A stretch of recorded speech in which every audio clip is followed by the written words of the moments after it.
All right, everybody. I have Nick Mosseri. Nick, we've known each other. I think we're going on maybe 4 years. We met once at a coffee shop. Do you remember that Yeah, when I yeah. first met you? Yeah, I think it's Republic of been about Pie. yeah, yeah, about I think that's 4 years ago. Nick's one of the like I don't try to bring on guests. It's either like I've been recommended somebody to come onto the show, or just someone I really look up to, or I know there's just genuine people and they bring value to the show. And Nick, I wanted to have you on here because I think you're one of the sincerest people I know. You're super like authentic. Every time we talk, I take something from it, and I figured that the audience that I have can take something from our conversation. Could you tell us a little bit about yourself? Sure. Well, thanks. I'm excited to do this with you. So, yeah, I mean, where to begin? Grew up outside the Seattle area. Been in LA for the last 15 years now. I'm married to my wife. We've been married for almost 21 years. We got three kids, two girls and a boy, 17, 15, 13. Um, I am a sometimes movie producer, sometimes podcast producer, sometimes marketing consultant. How long have you been out in Hollywood, Los Angeles? So kind of this time around, I tried it right after undergrad in 2000. Only lasted about 6 months, and or 2001. It didn't go well for a lot of reasons. But then we moved back down here from Seattle to LA in 2008. I did grad school at UCLA in their producers program, and then yeah, I've been working in and around the entertainment industry since. Did you ever jump into acting as well? uh, no, I mean I'm not shy around cameras and microphones and things like Yeah, that, but no, I've dabbled in some stand up here and there, but no, yeah, no acting. I heard stand-up's really hard. I guess. I mean, I've done it a couple times. I mean, I've done it a handful of times, but I like doing it when I'm out on a business trip or doing projects. I'll like go to an open mic and just give myself a challenge of like, all right, you got 2 hours, write, you know, write 5, 10 minutes of stuff and see how it goes, and it usually goes pretty well. I've heard many times that public speaking is like some people have that fear over actually dying, but you actually like intentionally challenge yourself to go and do it. Yeah, I love it. I mean, I just think it's fun to get to communicate with an audience in that way, and I don't mind making a fool of myself because it's funny to Yeah. me. So I don't mind. What feedback are you pretty good? Oh yeah, yeah, yeah, for Yeah. sure. I mean, because I'm my harshest critic. Like I know whether or not what I've done in anything is good or not, and then the feedback usually either just confirms. Yeah, that's dope, man. One of the things that I really admire about you is you're like, I think it's curiosity and your willingness to try stuff. Because from the stories that you and I just us talking, you've mentioned like different stuff that you've done, like consulting. I think you work for Nike as a consultant, something like that, right? Um, Producing podcasts. Like it's not the most common jobs that people have, and then you're just doing it. What gave you that lack of fear to go and do it? I mean, it started as a kid. I mean, I don't totally know how or why, but I just loved the idea of like, how do you? Well, first of all, I just am fascinated by other cultures and jobs and professions and people, and so then it was like, well, how can I get in there? And so, I mean, I had all kinds of. Oh, yeah, it's interesting. Going back, I mean, I think part of where it came from was my grandfather and my dad were car dealers, and so I worked in the car dealership from the time I was probably 11 or 12, and I worked in the parts department or in the body shop or in the detail department, or once I could drive, I could work on the lot, move the cars around. And a dealership is a really interesting microcosm of society, and our dealership was the sales and the sales floor and business was upstairs. Downstairs was the body shop, the parts department, that kind of thing. And so it was this really like, it was just differences of class and race and everything. And so it was just a chance to get to see so many different people doing different things, and even just people's cars, like the way people took care of cars or didn't take care of cars, or what kind of messes they had was really Yeah. interesting. And then, um, yeah, I don't know. I just always thought I could do it. So, I mean, I started a record label when I was 18. I've worked as a cook. I, yeah, I mean, so many weird jobs and careers through the years. It's weird because so I know your kids personally. My wife and I say like, is there something the Moseris can't do? And actually, your middle child, she told us sports. Sports is probably the thing we can't do. I was just gonna say, yeah, none of us are gonna be professional athletes. Like, we're all athletic-ish. Like, I mean, run around, play tennis, whatever. Like, skateboard. I love skateboarding, and me and my son do it. But yeah, that's not so much our world. Is there something that you discovered? Because your kids are probably, I think, I'm just going to be honest here. I think they're probably more well rounded than a lot of adults I know. Um, just chatting with them, like it seems like they're very confident or comfortable in their skin, so they can talk whether it's a teenager or an adult. They seem like they can handle themselves either way. Is there something that you and Beth discovered that like we gotta set the foundation this way that works? I mean, I think a lot of it was just modeling how we behave. I mean, Beth came from a great family, and she was very confident in who she was and was well loved and nurtured. Um, came from a good family as well, but also like I I was a funny looking kid growing up, and so I remember um, I had really buck teeth, terrible teeth, and I would think I was in kindergarten, and these middle school kids like chased me around the track and threw me down and said, "Don't trip on your teeth." And then I didn't know that I was chubby until someone pointed out to me. I didn't know that I had a big nose until someone pointed out to me. I mean, I remember I was probably 10 years old, and some older kid called me pubic head, and I didn't understand that joke for about 3 or 4 years, and then I was like, "Oh, good joke." Yeah. And so I just decided that part of it was like learning to be funny to survive, and so just like learning to not take it personally and just deflecting it. But I had a pretty mean sense of humor, like very sarcastic and cutting. And then when I met Beth, my wife, we like to say that she softened my edges and I sharpened hers.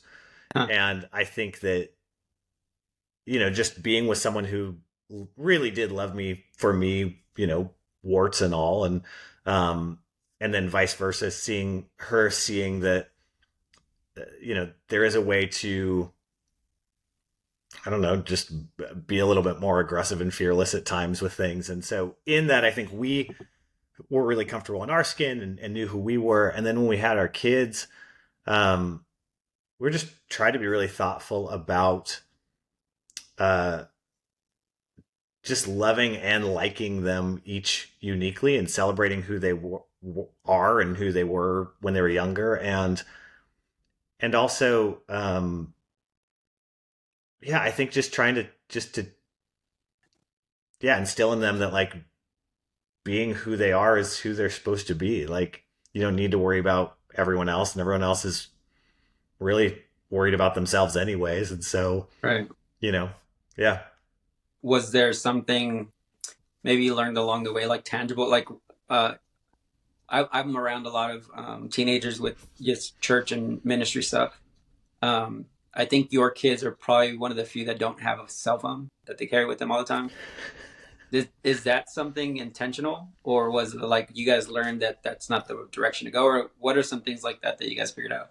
Yeah, that's really good. I mean, I think that, we're in our early 40s, and so we remember a time before cell phones and iPads and laptops and all that kind of stuff. And I think we just saw for the kids, like, we didn't want to just hand them phones or devices as pacifiers. And that's not to say our kids never watch TV or never use an iPad or whatever.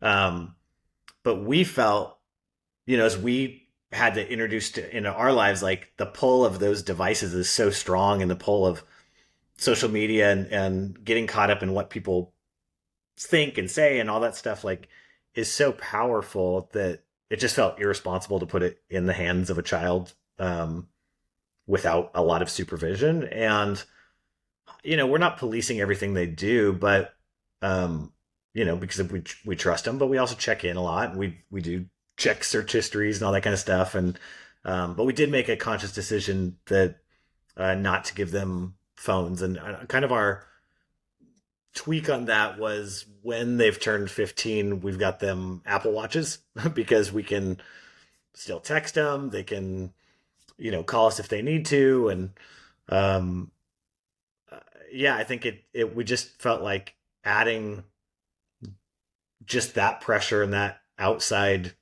influence of other people and things, just because we see so much unhealthy stuff, that we just felt like it was better not to put that in their lives. Is there a have you guys figured out when the like when's the green light? When is it, or is it kind of case by case per their personality?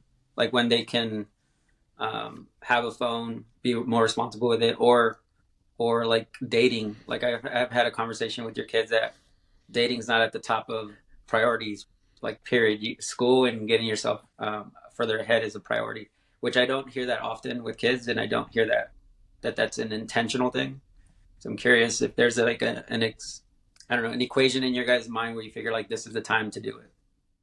Yeah, I mean, our oldest, technically there's a phone that's attached to the watch that sometimes she carries around, but like she doesn't have social media. She's not really on it. So, I mean, when she goes to college, she's probably gonna have a phone, and she's gonna have to learn how to deal with that stuff on her own. But yeah, I mean, it's certainly case by case. It's kid by kid.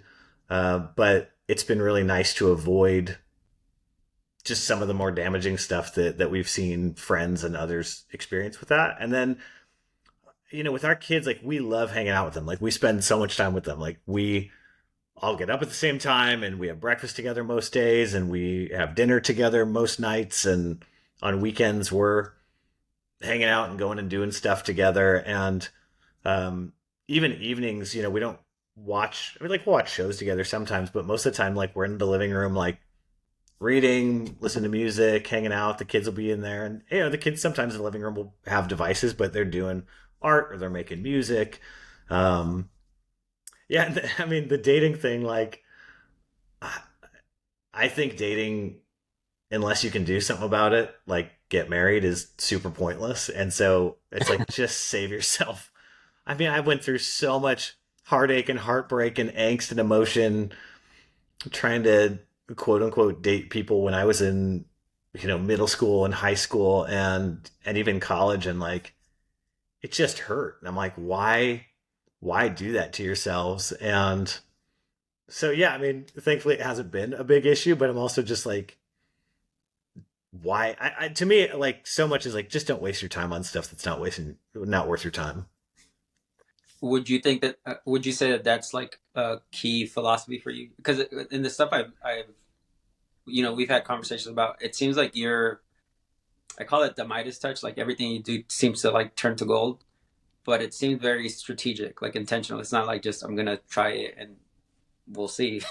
I think there's some of it that you're willing to learn, and then there's some that it just seems like there's strategy, even in how you parent and you as a producer in film. Like it seems like there's a lot of stuff that you do with intention. Would you say that's how you approach it? Yeah, I don't think it's strategy. I think it is for sure intention, because strategy would require that like I've employed this before and I know how it's going to work. Like you can't know that with parenting. With producing, I can be strategic. With parenting, Yeah. You are learning as you go, but it's certainly intentional. And I think that my mind works in such a way that I can see a lot of steps ahead in a lot of different directions. So, if someone makes this choice, I can sort of see down the road as to like what those choices might lead to or what those actions might lead to. And so if I can help my kids, develop that mindset, but then also, not avoid every challenge, because you can't. Like your kids have to experience challenges and heartbreak and heartache and all that stuff, because that's going to build resiliency.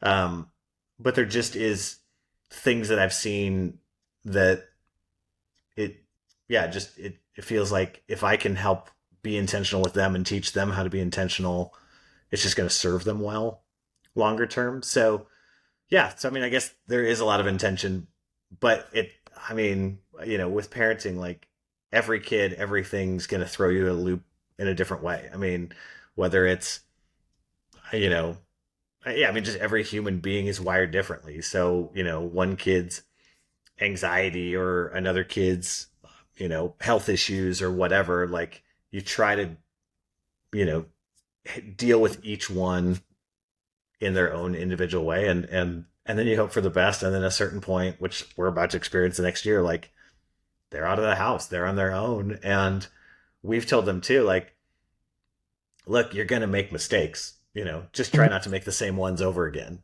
and also we've told the kids, like, don't hide anything from us, because just in life, like, you will get caught no matter what, like, adults, kids, whatever, like, if you try to hide stuff, you're going to get caught. And so bring us into those challenges, those struggles, those mistakes early on. And what we've committed to them is, like, we'll work through it with you. And I said, I haven't promised that I'm not going to be mad.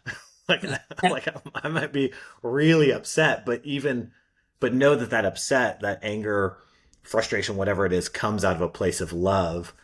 But my promise, my commitment to you is that I'm going to work with you through this. Like, I'm never going to abandon you. And so, take someone who's committed to you, who's upset, versus someone who's indifferent and doesn't care. Like, I'll take that all day. Was that was that something you guys figured out along the way, or is it seeing your own folks and how they raised you guys, that their that commitment level to, because it sounds, I don't know, maybe did you guys have that conversation, like, my commitment to you is this, or is it just kind of nonverbal and everybody just knows? No, we've verbalized it so they understand where it comes from. And I mean, like, my wife and I said to each other, man, when we first, before we got married, it was like, I told my wife, I was like, we are going to make each other feel the best that anyone could make anyone feel, and we're going to make each other feel worse than anyone else can make us feel.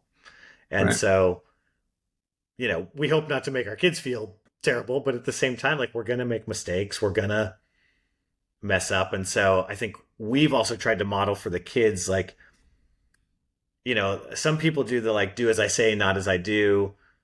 And then people feel all this pressure that, like, oh my gosh, then that means I've got to do it perfectly or else my kids are going to mess up or whatever. And for us, it's like, we just try to be honest in our own mistakes, our own struggles, our own fears, anxieties, whatever. So that they can see modeled, like, okay, how do you deal with that? Like, even like my wife and I, we love each other. My wife's my best friend. We still have conflict. We are human beings. We're not robots. And, especially being in the pandemic, we're all together. Like, the kids were aware of more conflict than they ever had been before. And I think it was just a high stress time for everyone. We told the kids, like, my wife and I were able to say, like, we love each other. We are committed to each other. Yes, we're in conflict, but we are also committed to figuring it out and working through this conflict.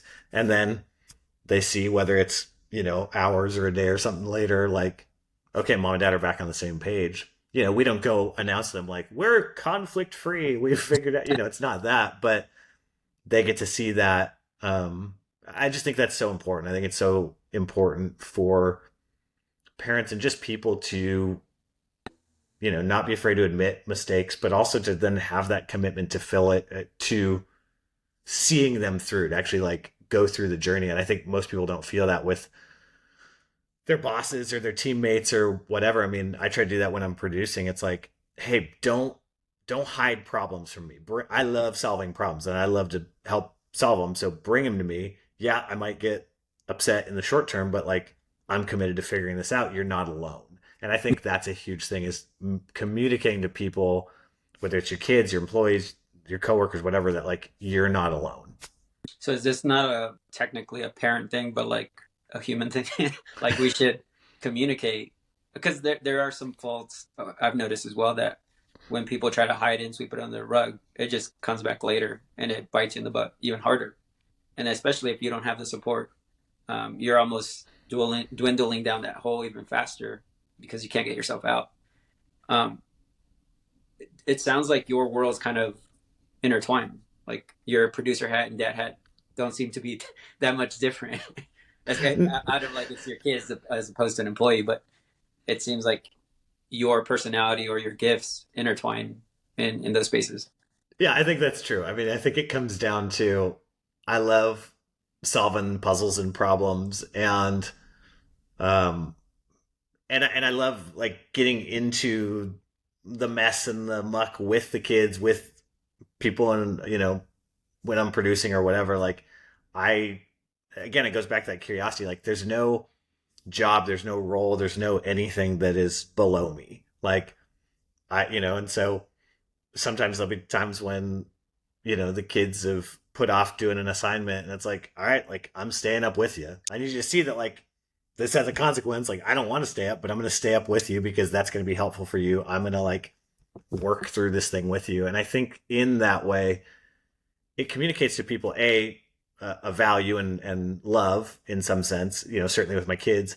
But also, like, when you see what your actions, the consequences they have on other people, and then watch them work with you to solve them, it's a really strong reminder to try not to do that again.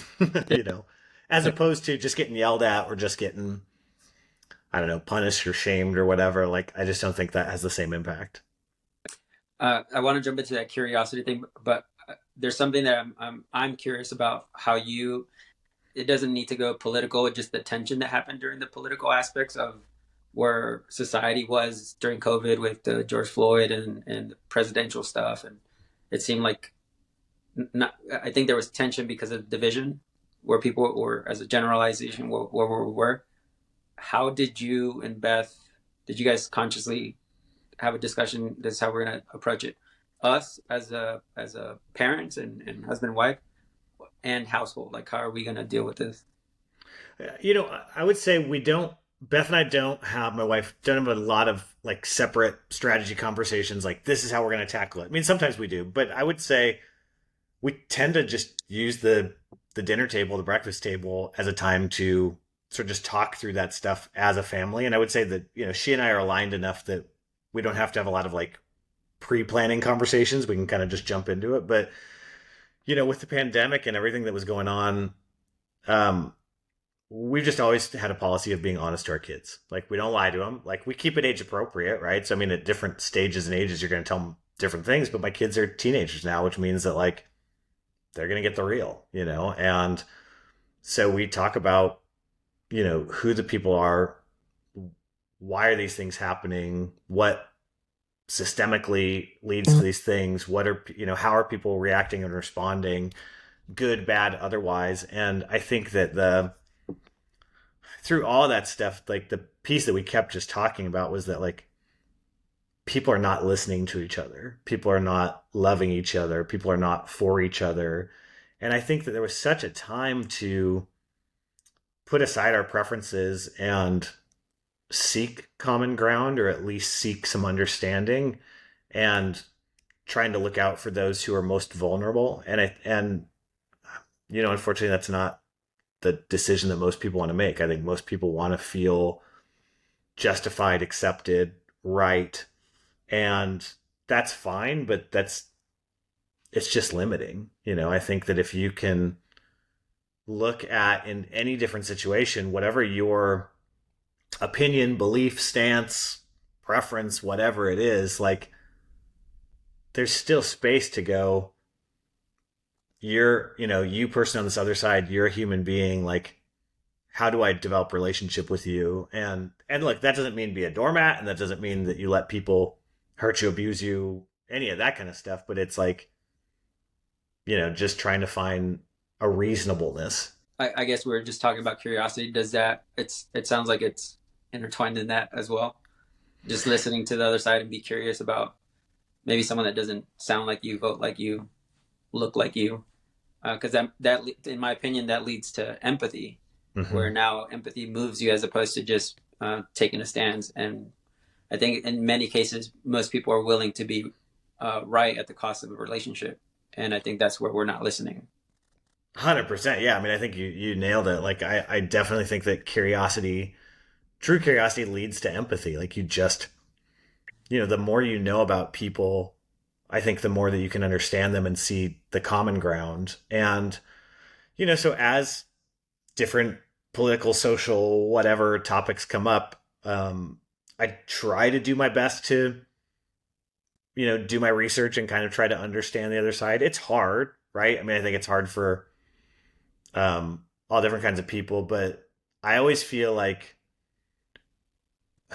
I think you have to look at the motivations of the people, oftentimes who are screaming the loudest, who are wanting the most attention, who are um, trying to divide and trying to say it's this way or it's this way or whatever. And like, a lot of times the motivation is money or power or influence. And I just don't think it's that simple. Like, I do think there are black and white issues, and I think that there are voices crying out that are marginalized and hurting and things like that. So I'm not talking about any of that, but I'm just talking about like, the way that media, whether it's, mainstream media, social media, fringe media, cable news media, whatever, like at the end of the day, they want clicks and eyeballs and audiences. And the way you get that is through outrage and stoking fear and anxiety and all those things rather than, getting people to sit down and, recognize that like if you or me and almost anyone else like made a list of the things that were, top 10 things that are most important in our life or we think are most important for people, we probably agree on 7, 8, 9 of them. There might be one or two that are like, okay, we're not on the same page on that one. But if you see how much more common ground there is, I think that's just opportunity for a relationship. Do you think that curiosity can foster empathy? Yeah, I mean, I absolutely believe that curiosity can foster empathy, and I think that it's it's just an understanding, right? I mean, what is empathy if not understanding to the point of being able to, feel how someone else feels, see how someone else sees, think how someone else thinks, and um, for me, like I love doing that with food. Like, I love cooking and I love eating, and so for me, exploring different people's cultures, and Los Angeles is such an amazing place. Every kind of cuisine of the entire world exists here, and just seeing how people eat tells you a lot. So is that a training for you? I think it's curiosity, but it opens doors in doing so. No, like I have to reach into this culture because I like the food, but I want to understand why do they cook the beans this way and the tortillas this way. So it gets curious, but it also opens up avenues of probably stuff that helps us understand better. I think that's, I don't know if you're doing that intentional. I don't know. It's just maybe just like food and that's it. But I do see from the side on the minority side that when people do try to explore, like I have friends that, they tell me about their culture and I'm like, man, you guys need to know our culture. Our culture is, we have great music, we have great food, like get to know us. We're really rad people. But it's that opening, like that window of allowing yourself to try it. But in your scenario, I don't know if you're doing it intentionally or not. Yeah, no, I mean, I think that it comes from a place of just sort of interest, right? It's kind of like I like eating, I like food, so I'm interested in that. But then you see the dividends that pays off when you get to, uh, you get to know the people involved in the culture and the people who are making the food. My family and I got invited to a friend's. I'm going to butcher the pronunciation, but I think it's called a Chuseok. It's a Korean Thanksgiving. So for all the Korean listeners, I'm sorry that I butchered it, but it was great. And we didn't know anyone there, and we got to, yes, have delicious Korean food, but we got to just see more of this culture and spend time with people from all different cultures that were strangers to us. And to me, like that's my favorite thing. Like I just love hearing people's stories. I mean, we met a guy who is a photojournalist for like the New York Times, the Washington Post, and was, at the invasion of Ukraine, was in the fire or, at the fires in Lahaina recently in Maui. Wow. And like, I just was like, give me more.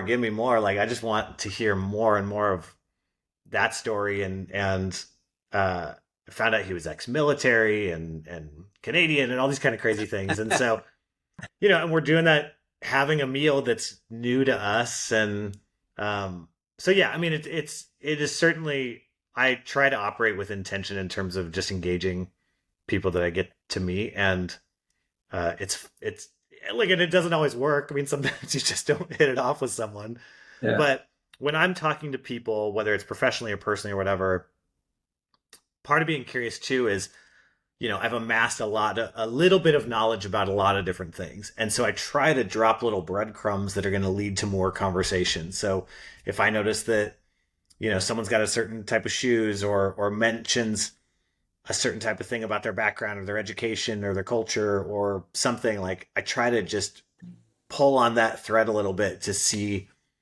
where it leads. And it gets to be like an exciting discovery with people. And that's also something we've tried to teach the kids too. Like, being curious about people is such a valuable skill, because I think people really do want to be known. And the way that you help people be known is by spending time and asking them about themselves, and having that curiosity. Yeah.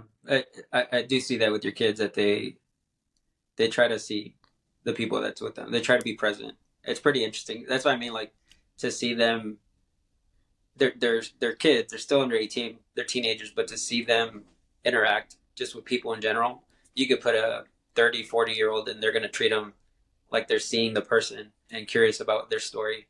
I've had some great advice given to me by your kids. Um, and I think that's, it's a testament to you and Beth and what you guys have fostered there. You working in Hollywood in that industry. Um, I don't know how comfortable you are talking about the Anything, strike stuff. sure. Yeah, let's do it. How you feeling with all that stuff?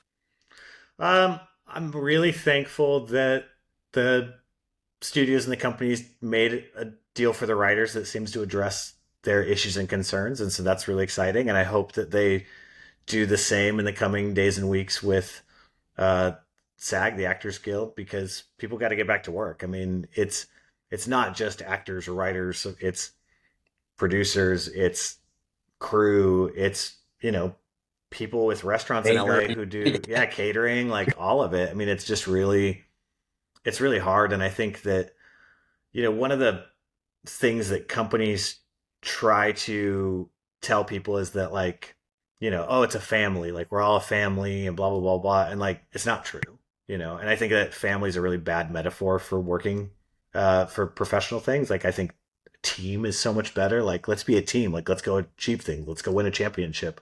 Not being a sports person doesn't mean that I don't see the value in sports metaphors Metaphors. and things like that. Yeah, but this idea of family, like, at the end of the day, these corporations are built to appease shareholders and maximize profits and minimize costs and spendings, and that means that people are the sacrifice. And I don't think it has to be that way. And I think that we can make choices that start to change those paradigms, and hopefully with these strikes resolving, we get to see some change in a positive direction. But we'll see. I mean, I love the people of this business. I love artists and dreamers and storytellers and all that kind of things. And I'm thankful for the companies that provide the money and the distribution and things to get to tell those stories. And so, we've all got to find a way to get back to working together. And that's going to be interesting, right? Because of social media and because of just where we are as a culture, there's so much negativity and kind of, unkind things said about the studios and the studio heads and one another. And, you know, I don't think it's fine. I mean, I get it, in terms of people's emotions, and the being upset was for sure legitimate, but they're going to have to find a way to get back in the room and rebuild Forgive each that other. relationship. Right. Yeah. I mean, yeah, it's going to require some forgiveness and rebuilding of trust. And that stuff takes time. How important is trust in everything? Like you're a producer, all the different arenas that you play in. How big is trust? I'll put it this way, because there are people that are trying to change careers, or people that are trying to get into the career, like at graduating college and stuff like that. I think trust is undervalued, Mm-hmm. and it needs to be important for people. And I think that's a lesson we learn the hard way sometimes. How important is it in all your industries that you're dabbling in? Yeah, I mean, unfortunately, not everyone is trustworthy, but I think trust is super important because that's how you build a relationship. And part of that trustworthiness is just that, do I deliver on my commitments? Am I, So you put uh, others first. yeah, oh yeah, for sure. Because I think that's everything. Like, if they can't trust me, how on earth can I expect to trust them? And then sometimes trust is broken. And so then you got to have difficult conversations. But yeah, I think trust is super important. And then, I think in terms of trying to approach this industry, for people who are either trying to change careers or enter it for the first time, a thing that I've been thinking about a lot and I think is so important is, I, unfortunately, it rhymes, and I hate rhyming bumper sticker type things, but essentially, it's like, don't wait to create. Like, you can't wait for someone to give you permission, or wait until the idea is perfect, or wait until whatever. Like, you gotta just keep making things and doing things, and that's the hard work. Like, that's the hard part. And that doesn't mean that everything you make is going to be amazing. And uh there's beauty and importance in editing and refinement, but part of it's just getting reps and doing it over and over again. And that is something that we talk to the kids a lot about too, that like, you know perfection is not the point. Like, just try it, just experience it. Like, and that's the other thing, is in doing so you will gain empathy. Like, in the entertainment business, like holding a boom mic and doing craft services and driving a van or whatever, like all of that stuff will give you empathy for everyone else whose roles those are on the set and on the team and whatever. And in that then is an opportunity to build a relationship. From the outside looking in, it looks like um, the one percenters, the A category actors. It seems like everything's nudged their way, and you kind of explained a little bit about how the networks need to make their money, and it's how can we expand and get the return, that those type of business scenarios. Do you see that? Because it wasn't the case before. It was kind of like the minor leagues to the pros. You had the minor leagues where they would work on TV and then they would go to movies. It usually wasn't a crossover, and now it seems like everything's crossing from film to TV because of streaming. Everything's getting produced. It seems like faster. So, in other words, the network wants to make their return quick as well. Do you think that could change for actors trying to get in? That it's not, they can be a working actor, not being a big name. Yeah, I mean, because everyone's got to start somewhere. I think that in the short term, with the strikes ending, I do think you're going to see the studios and the companies being more cautious and wanting to make more, quote unquote, sure bets or safe bets or whatever. But we've seen over and over, we saw it this summer, like in the box office, that, originality is always going to be interesting when it's of good quality. Whether that's Oppenheimer, even Barbie. Like, you can say that, sure, that's, Barbie's a giant brand, but like the way they tackled that story was original in a way that people didn't expect, and they were rewarded for it.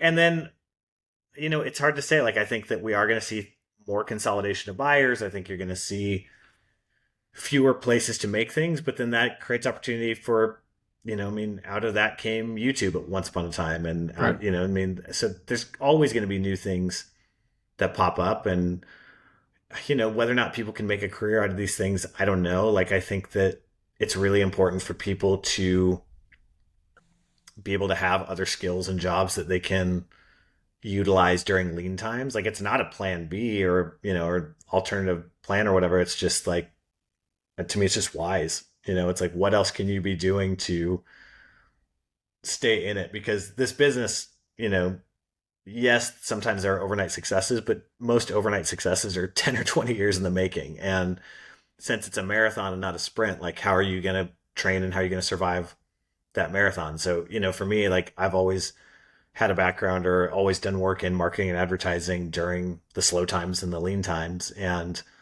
that's allowed us to survive as long as we have. We've had some successes, but there's been plenty of periods where there's been nothing. There's been, no movies being made. And so that's one thing too, is like how we've tried to really intentionally keep our lifestyle kind of at as reasonably small an amount monthly as possible, just so that we can weather more storms. So making Yeah, sure that we're saving more, and yeah.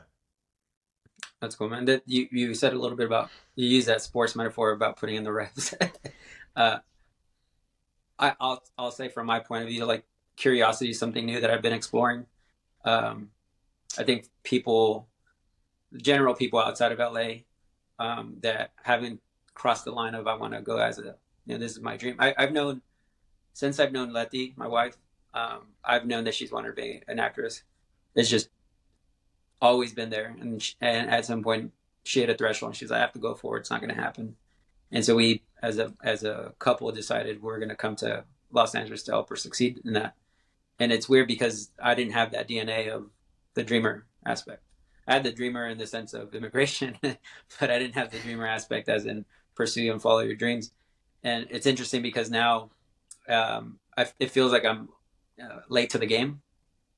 I've seen so many people, I've gotten to know so many people out here in Los Angeles, and it seems like that's common ground for, like, I'm the weird one that doesn't have the dream.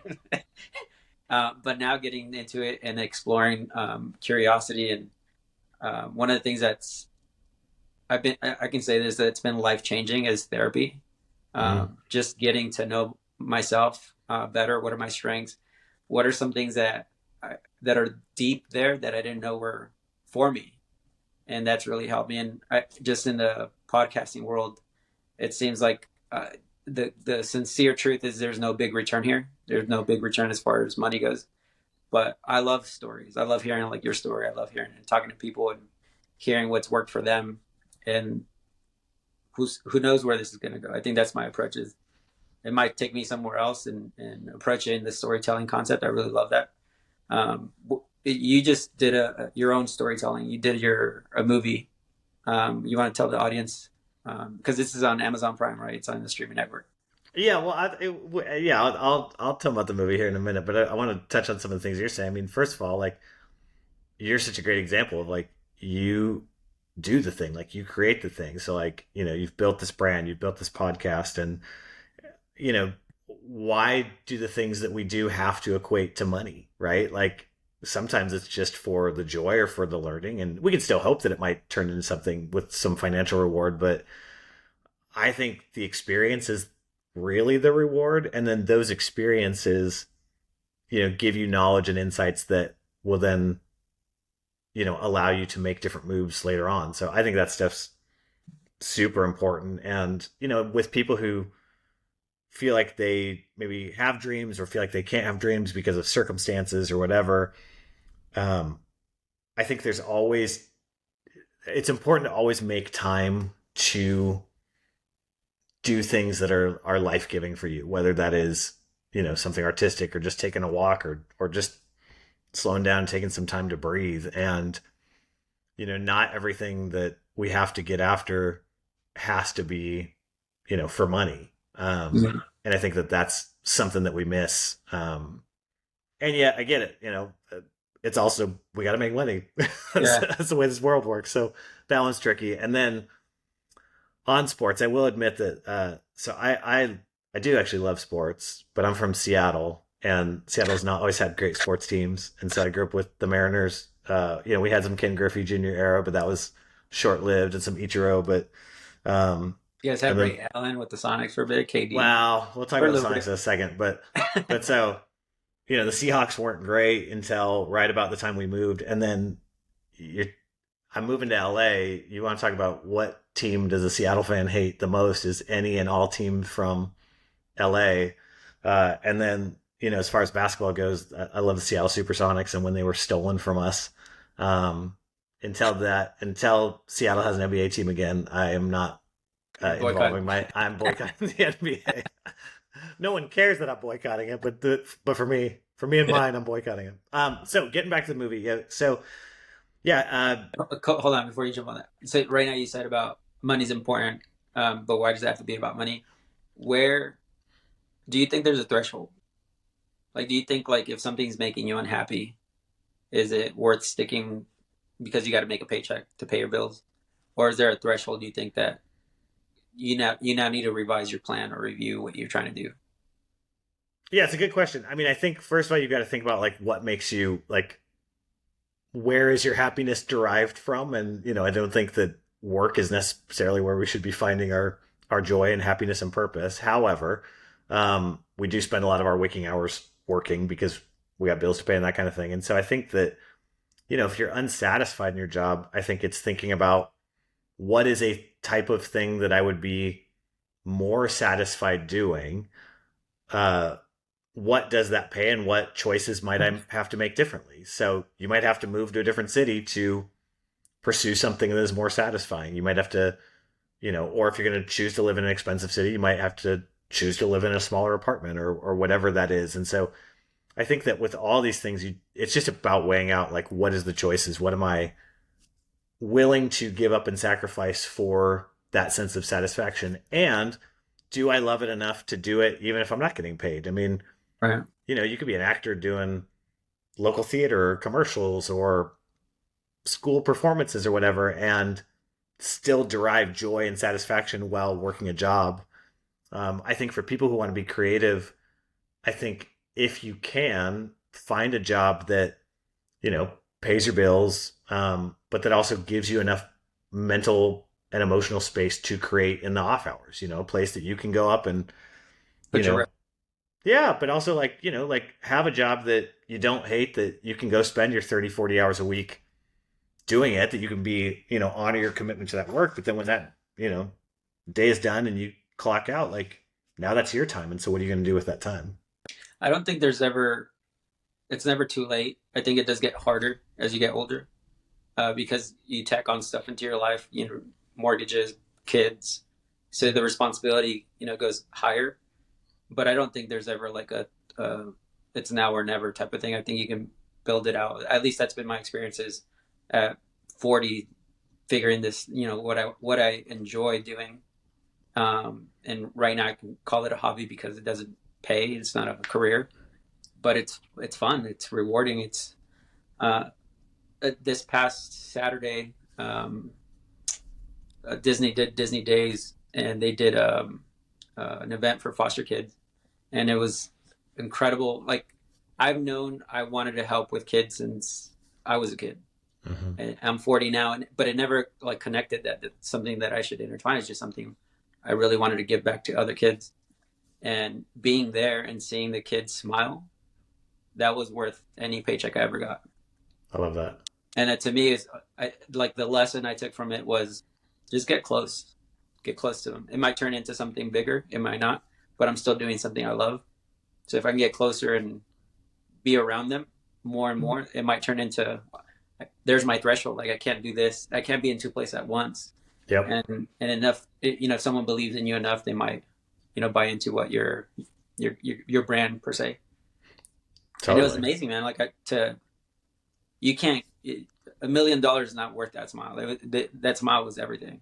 Mm. So to see like little kids and reunite with their siblings, and there was space for that. It was really interesting to me because it wasn't about Disney when they got there. They were being reunited with their siblings because in foster care, some families can't take 2 or 3 siblings together, Right. so then they separate them. And sometimes, like one of the stories I heard, they'd gone 4 years without seeing their sibling. Mm. So for them, when they reunited, the first hour we were at Disney, it was their excitement was about each other. And it wasn't until like about an hour when we started walking down Main Street that they started seeing where they were, and the excitement was like almost like with each other, like pushing each other. Like, can you believe we're seeing this? And for them to see, like the thing I remembered the most in my mind that kept swaying back is the noises they would make, the sounds they would Mm. make when they would see, like when they saw Matterhorn. To them, that mountain, for some reason, one of the little boys was, I think he was like 5 or 6, and he goes, and that sound, I was like, he's seeing something that's gonna create something in his mind that he's never seen before, and that was magical. But to hear those sounds and that smile, I don't think I can. Yeah, there's no compensation for me. That's just something that's worth doing anytime I can do it. And if that turns into, whether it's through podcasting or my nonprofit, to continue to do that, at some point, I just feel that the closer you get around the thing that makes you happy, eventually it'll turn into something. Just there are costs along the way. Totally. No, I think that's amazing. And I think that what a gift that you guys and others were able to give those kids. And I mean, I recognize that the ability to dream and create and do this stuff comes from a place of privilege and of margin. And I realize that for a lot of people, they don't have that. And so then how can we, anyone, like, use our whatever privilege or whatever margin we've got to help other people? Because it can't just all be about us. And so for me, it is about my kids, but it's also about my community and the people around. And to your earlier point, you're right. Like, I don't think that it's ever too late to go after things you want to do. I think you have to be honest with yourself about, like, what are the limitations, what are the circumstances, what might that look like. You might have to play the game differently, you might have different options. But I think there's always a way. I think people too often limit themselves in their thinking and go, it's either option A or option B. And I'm like, no, there's like a million It's still options. Z. Yeah. But you have to be willing to explore those. And then also just, again, being honest with yourself. So, if you are, yeah, I don't know, 56 years old and you want to be an NFL quarterback, Yeah. there's probably very limited options in which that could happen, right? I Right. mean, There's it's not a whole lot of Tom Brady's out there. no, but then why is that important? Why is it important to be an NFL quarterback? Why could you not, you know, coach whatever, some kind of football team, or participate in the sport in a different way, or be around the people doing the thing that you love? Like, I think that we also then limit our options in terms of what does that all look like? It's like, could there be other avenues within those things that might, derive a lot of joy and satisfaction? Yeah. The movie you produced, it's weird, man, because so I'm not big on movies, and it's weird because I'm in Hollywood, but um, I've been curious enough to try and see more movies. I'm the time that my attention span's so short. If I'm sitting down, I'll start to doze off. So I intentionally, like, even now, like, if someone recommends a movie, I have to stand up in front of the TV so that I won't fall. And it's a plan, like, it's a full on So strategy. good. Um, but your movie, like, it was amazing, man, because it's a true story, but Hmm. you're still falling in love with the characters, that you're rooting for the characters, but it's a true story. You know what's supposed to happen or what's going to happen. And I think that's the, like, I was talking to my wife about it. I think that's the beauty in the storytelling, that you get so engaged in the two main characters. They're pulling you in their personalities, but you can't help but root for both of them. Can you tell us about your movie? What got you to bring that out for us? Sure, yeah. So the movie is called Sitting in Bars with Cake, and it is out now on Amazon Prime. We made the movie a year ago in Los Angeles, and it's out now. And yeah, so it's a female friendship story. And without giving too many things away, it's, you've got one friend who's unlucky in love, and her vivacious best friend is uh, helping her, with a strategy to put herself out there, meet some guys, and then one of them gets a life changing diagnosis, and really just becomes about their relationship. And what drew me to this story, and increasingly the types of things that I'm wanting to produce and develop, um, is just really about the exploration of truth, and truthfulness of relationships. I think that there's so much beauty in truth and truth in beauty. And that doesn't mean that it can't be some crazy sci-fi epic, but what's the emotional truth? What's that deeper message? And I think that, in Sitting Bars with Cake, it really is about, like, the truth about friendships, the good, the hard, the messy about it, and then why those are worthwhile even in really, really challenging circumstances. And I think that's what resonates with people. Yeah. No, it was really good, man. I'm Letty's more of a critic because she's in the industry and she watches everything. Even her feedback was like, she was really in love with the character, the actress that was diagnosed, the character. Mm-hmm. She said her levels of playing the character was so deep, and it didn't seem like she was playing it. Like, it just seemed natural. And I think that's when you get gravitated into the stories, when they're like, me not being in the industry, and I have friends in here who are, so this won't really hit for them. But I still take it as a lesson for myself. Letty was telling me the best actors are the best reactors. They're just listening. It's not so Yep. much about being acting, but Yep. reacting to the storyline, reacting to the words. And I think that's the powerful, like, that's not necessarily acting. That's empathy. That's being curious about each other. And then that pulls you to react of, we may not agree on this, but I at least want to understand where you're coming from. And I think that moves the needle so much further. Totally. And I think it's a huge lesson in life. Like, you know, being a good listener creates relationship. It creates closeness, it creates intimacy. And then that is something we're attracted to. When we see it on screen, when we see and believe those relationships, it draws us in. And so many of us, and I'm guilty of it, like you're just waiting for your turn to talk. And instead, like, can we actually hear and listen and get to know those people? So Letty's right on. Yeah. Well, cool, man. It was a pleasure, bro. Like, this was really cool. I really want to thank you for taking the time. Thanks for inviting me. I think this is such a cool just format and opportunity, and I see your heart in it. I see your curiosity, and it's been a privilege. So thank you. Thanks, man. Cool. All right.